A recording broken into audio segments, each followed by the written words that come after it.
काल शिकवलेलं इक्वेशन परत एकदा रिपीट करण्यापूर्वी आपण एक थोडंसं वेगळ्या फॉर्मॅटमध्ये जाऊत. मी पहिल्यांदा या ठिकाणी डायग्राम काढतो, साईज मोठी काढतो.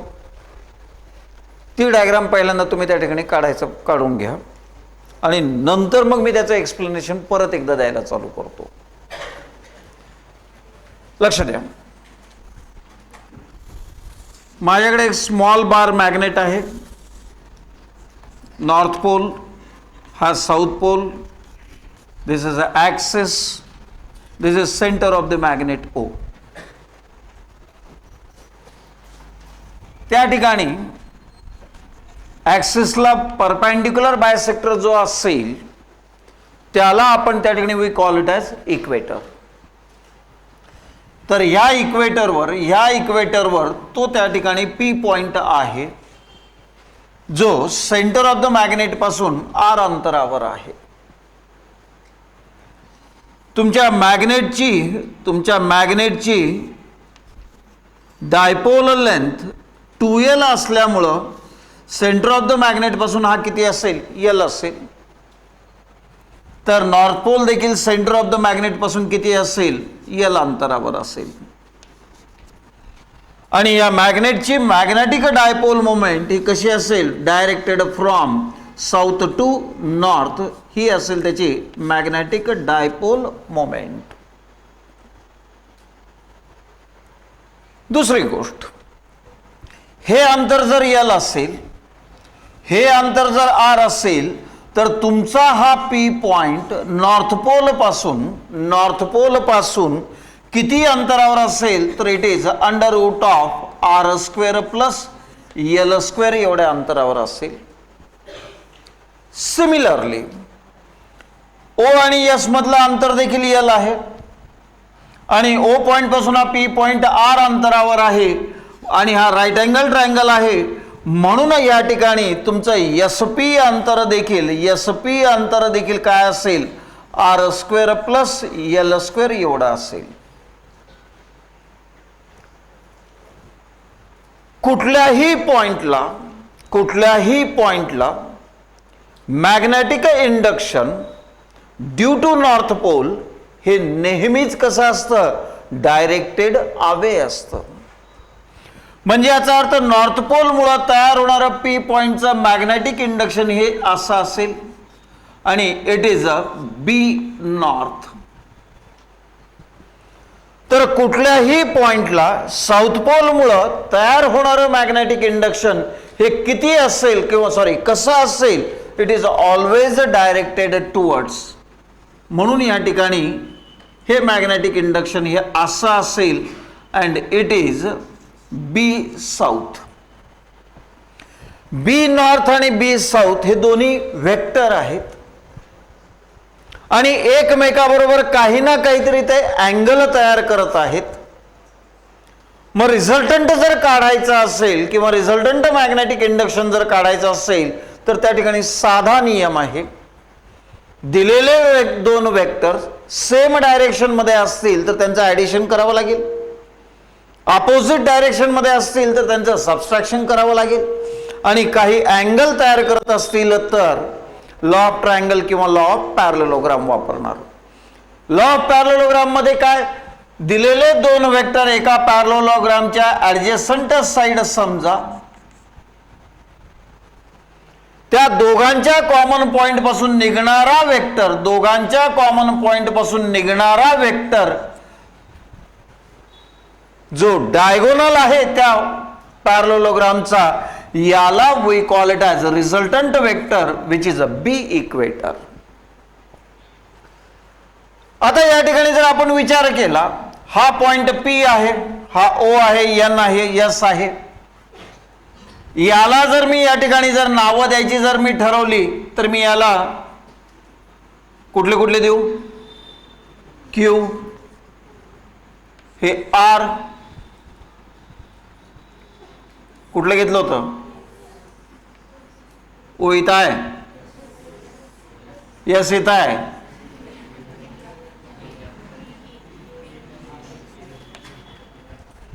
सगळ्यात सोपं.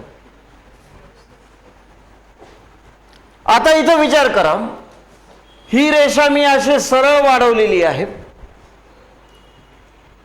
ही रेषा या ठिकाणी आहे आणि याला पॅरलल इथं रेषा आहे. याचा अर्थ या दोघांमधला अँगल कसा असेल? सारखा असेल. या ट्रायंगलमध्ये पी आणि एन ह्याच्यामधलं अंतर एवढं आहे. सिमिलरली पी आणि एस याच्यामधलंही अंतर तेवढंच आहे. म्हणजे या ट्रायंगलच्या जो अँगल सारखा आहे त्या अँगलच्या दोन्ही बाजू कशा आहेत? सेम आहेत. इथं देखील तुमचा नॉर्थ पोल पासून पी पॉइंट जेवढ्या अंतर आहे तेवढा साऊथ पोल पासून आहे. डिस्टन्स सेम आहे. याची पोलर स्ट्रेंथ एम आहे, याची देखील एम आहे. फरक काय? याच्यामुळं आवे जाणार आहे तर याच्यामुळं टुवर्ड्स येणार, एवढाच फरक आहे डायरेक्शनचा. म्हणजे याचा अर्थ बी नॉर्थ आणि बी साऊथची मॅग्निट्यूड कशी असेल? सारखी असेल. म्हणजे ही लांबी आणि ही लांबी सेम आहे. आता ही लेंथ पॅरलोग्राम म्हणजे हीच लेंथ, म्हणजे याचा अर्थ ही लेंथ आणि ही लेंथ सारखी आहे. म्हणजे ज्या दोन्ही मधला अँगल आणि त्या दोन्ही रेषा जर सारख्या लेंथच्या असतील तर तयार होणारे ट्रायंगल कसे असतील? रेशोमध्ये असतील. रेशोमध्ये जर असतील तर त्या ठिकाणी त्यांच्या साईडचा आपल्याला काय करता येतो? रेशो घेता येतो. त्याच्यानंतरचा पुढचा पार्ट आपण नंतर बघू. पहिल्यांदा डायग्राम काढून घ्या तुम्ही सगळेजण. मॅग्नेटिझम मध्ये डायग्राम काढून घ्या. मेन हेडिंग लिहिली आहे का नाही? नाही. Write down main heading.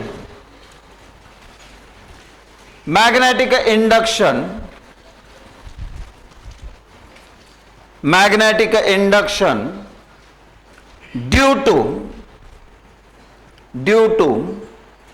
a short magnetic dipole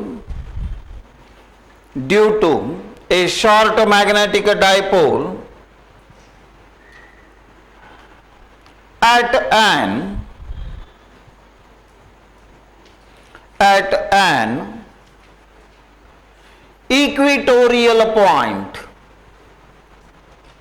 equatorial point. चला डायग्राम काढून घ्या आधी.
झालं? तिकडा चला लक्ष द्या. आताच थोड्या वेळापूर्वी मी या ठिकाणी म्हणलोय पी पॉइंट इक्वेटरवर आहे, आर अंतरावर आहे, म्हणजे याचा अर्थ तो कंपल्सरी इक्वी डिस्टन्स आहे. कुणापासून? साऊथ आणि नॉर्थ पोल पासून. साऊथ आणि नॉर्थ पोलची पोल स्ट्रेंथ कशी असते? सारखी असते मॅग्निट्यूड मध्ये. मॅग्निट्यूड मध्ये सारखी असल्यामुळं त्या ठिकाणी तयार होणार बी नॉर्थ आणि बी साऊथची व्हॅल्यू देखील कशी असेल? सारखी असेल. म्हणजे त्याचा अर्थ B north is equal to B south is equal to त्याची व्हॅल्यू काय असेल? तर mu not divided by 4 pi into small M divided by अंतराचा वर्ग. What is distance? N P. N P किती आहे? एवढा आहे. त्याचा स्क्वेअर म्हणजे काय येईल? R square plus L square. मी या ठिकाणी म्हणतोय हा पॅरलोग्राम कंप्लीट केला आणि तिथं म्हणतोय कन्सिडर ट्रायंगल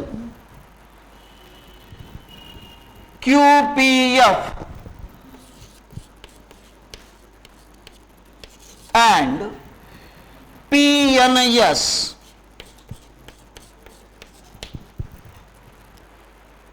त्या ट्रायंगल मध्ये काय दिसून येतं? हे दोन अँगल सारखे आहेत आणि त्याच्या तयार करणाऱ्या दोन्ही बाजूची लेंथ कशी आहे? ती ही सारखी आहे. म्हणजे ऑटोमॅटिकली दोन्ही ट्रायंगलच्या साइड्स कशा असतील? They will be in a ratio. जर रेशिओ मध्ये ह्या साइड्स असतील तर मला म्हणता येईल PF divided by PQ. PF divided by PQ ह्या ट्रायंगलचा this side divided by this side. त्याच्या मग त्याच्या आयडेंटिकल मध्ये कुठला रेशिओ घ्यावा लागेल तुम्हाला? PF ला आयडेंटिकल कोण आहे? ENS. आणि PQ ला आयडेंटिकल कोण आहे? NP. म्हणजे त्याचा अर्थ काय लिहावं लागेल मला? NS डिवायडेड बाय NP हे लिहावं लागेल. आता लक्ष द्या, PF is nothing but a B equator divided by PQ. PQ is nothing but B north is equal to NS. NS ची व्हॅल्यू त्या ठिकाणी 2L आहे डिवायडेड बाय NP. NP ची व्हॅल्यू आहे त्या ठिकाणी R square plus L square to the power half, कारण square route मध्ये आहे म्हणून. मग ह्या इक्वेशन मधला BN मी उजवीकडे घेऊन जातो फक्त. म्हणजे याचा अर्थ मला काय म्हणता येईल? B equator is equal to हा बी नॉर्थ उजवीकडे गेला. बी नॉर्थ ची व्हॅल्यू मला माहिती आहे एवढी आहे म्हणून. म्हणजे त्याचा अर्थ किती आहे? तर it is a mu not divided by 4 pi into small M divided by R square plus L square इतकी आहे. तर हा बी नॉर्थ इथे गेला, हे बाकीचं जशाल तसं. म्हणजे त्याचा अर्थ 2L डिवायडेड बाय हे R square plus L square to the power half is equal to हा mu not divided by 4 pi constant जशाला तसा small M into 2L. Small M into 2L आपण काय म्हणतो? कॅपिटल एम डिवायडेड बाय हा R square plus L square into R square plus L square to the power half. म्हणजे दोघांचा base कसा आहे? सारखा आहे. म्हणून पॉवरचं काय होईल? ऍडिशन. म्हणजे याचा अर्थ काय मिळेल मला? R square plus L square to the power 3/2. इथं मला माहिती आहे मॅग्नेट आपण कसं आहे म्हणलंय? स्मॉल मॅग्नेट म्हणतोय. याचा अर्थ आर च्या कंपॅरिझन मध्ये एल इज अ स्मॉल. म्हणजे याचा अर्थ आर स्क्वेअरच्या कंपॅरिझन मध्ये L square is a very small. Hence neglecting L square. L स्क्वेअरला मी निग्लेक्ट केलं, एल स्क्वेअरला उडवून टाकलं. म्हणजे काय राहिलं? फक्त R square to the power 3/2. म्हणजे याचा अर्थ मला या ठिकाणी मला म्हणता येईल B equator is equal to mu not divided by 4 pi into capital M divided by कोन RQ. आता या ठिकाणी गंमत लक्षात घ्या, बी इक्वेटरची डायरेक्शन कशी आहे, ही अशी चाललेली आहे, इकडून इकडे जाते, याचा अर्थ नॉर्थ कडून कुणाकडे चालली आहे, साऊथ कडे. किंवा मला वाक्य वापरता येईल, in the direction anti parallel to कोण, मॅग्नेटिक डायपोल मोमेंट वेक्टर, किंवा magnetic induction at an equatorial point is in the direction कसं आहे, anti parallel to magnetic dipole moment vector. म्हणून इथं टिपिकली मी लिहून देऊ शकतो कुठलं वाक्य, तर vector B equator is equal to, हा जर वेक्टर जर म्हणलं मग आता काय होईल, उजव्या बाजूला हे आणि हे एकमेकाच्या कसे आहेत, अपोजिट आहेत, म्हणून काय लिहावं लागेल, मायनस. इथं काय येईल, mu naught divided by 4 pi into vector m divided by कोण असेल, आर क्यूब. हे वेक्टर फॉर्म मध्ये येईल. मागच्या याच्यामध्ये आपण वेक्टर फॉर्म मध्ये लिहिलं नव्हतं, का बरं लिहिलं नव्हतं, कारण दोघांची डायरेक्शन कशी होती, सेम, म्हणून त्यांच्या डोक्यावर ॲरो मारला असता तरी आपल्याला जास्त काही फरक पडला नसता, म्हणून आपण त्या ठिकाणी ॲरो मारला नव्हता. इथं वेक्टर फॉर्म मध्ये देण्यामागचा उद्देश काय होता, अँटी पॅरलल आहे किंवा अपोजिट आहे, कारण यम कसा आहे, M is directed from south to north, तर B equator is always directed from north to south, त्याच्यामुळं काही अडचणीत पर्यंत. तर हा पार्ट काल झाला होता, तो त्या ठिकाणी आपल्याला लिहायचा. लिहा खाली, consider A small bar magnet, consider A small bar magnet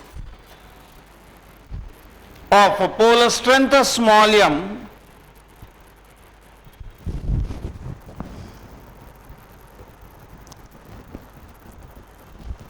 of pole strength small m and magnetic length 2L.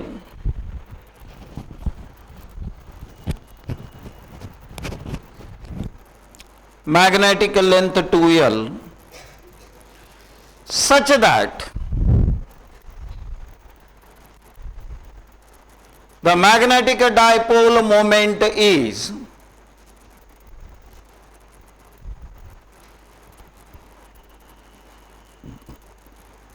खालच्या ओळीमध्ये capital M is equal to small M into 2L, capital M is equal to small M into 2L. खाली लिहा, let P be a point,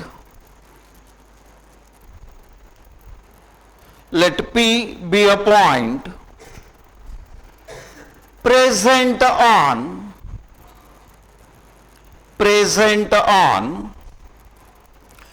equatorial line, present on equatorial line at a distance smaller, at a distance smaller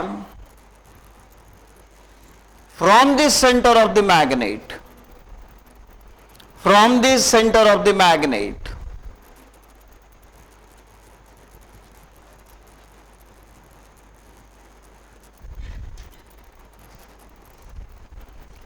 Full stop. As the P point, as the P point is equidistance,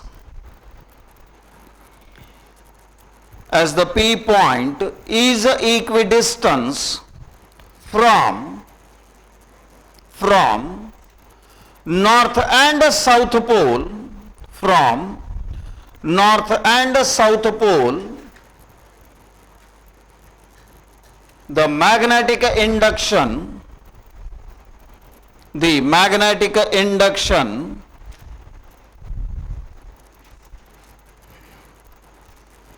at point P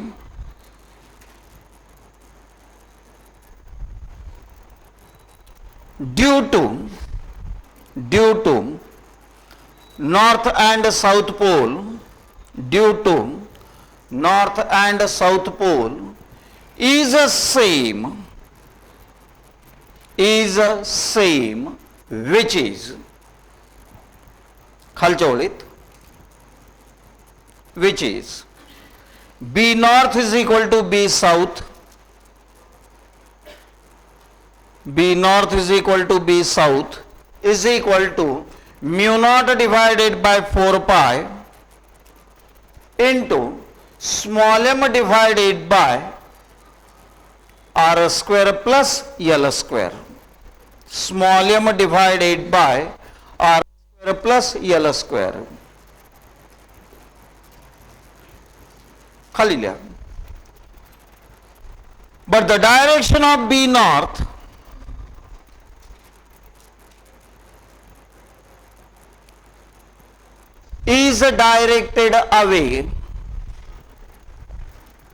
is directed away,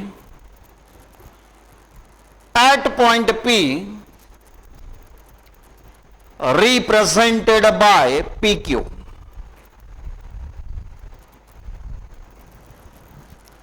Represented by PQ, while the direction of B south, at point P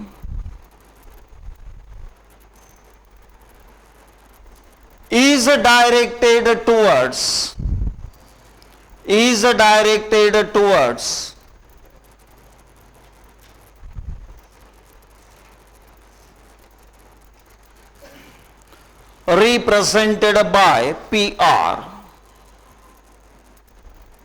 represented by PR, full stop. To find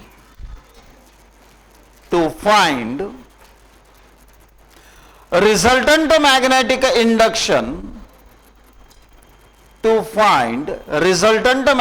induction, at point P,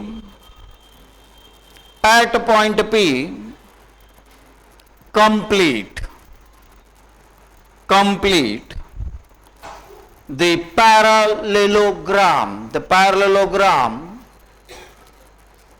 PQFR, in which the diagonal PF represents what?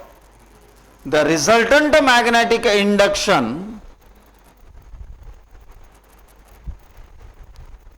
diagonal PF represents the resultant magnetic induction at point P,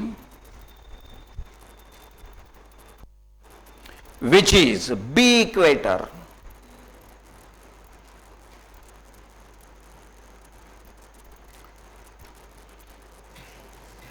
Consider a triangle QPF and PNAS. Consider a triangle QPF and triangle PNAS. खालच्या ओळीत length PS is equal to length PN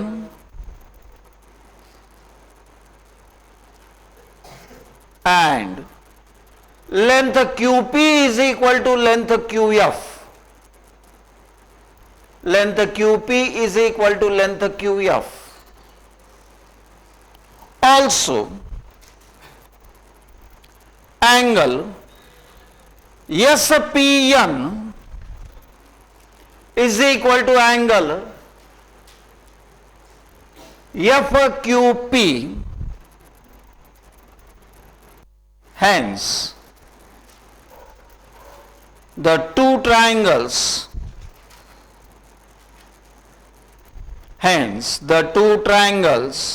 are similar